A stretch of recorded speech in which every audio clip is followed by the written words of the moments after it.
উপদেশ তোমার কর্তৃক কথিত হলো তার দ্বারা আমার এই মহৎ হয়েছে।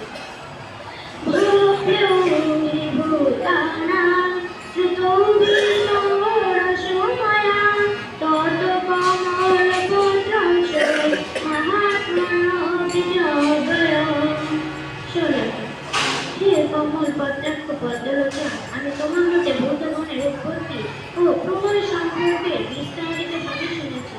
তোমার অব্যয় মাহাত্ম্য শ্রুত হল এবং যথার্থ পরমেশ্বর বিষ্ণু চাইতে রূপ ঐশ্বর পুরুষোত্তম। হে পরমেশ্বর, তুমি এখন আত্মতত্ত্ব যেভাবে বর্ণনা করেছ তা সবই যথার্থ। তথাপি হে পুরুষোত্তম, তোমার এই ঐশ্বর্য রূপ দেখতে আমার ইচ্ছে হয়েছে।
প্রশংসা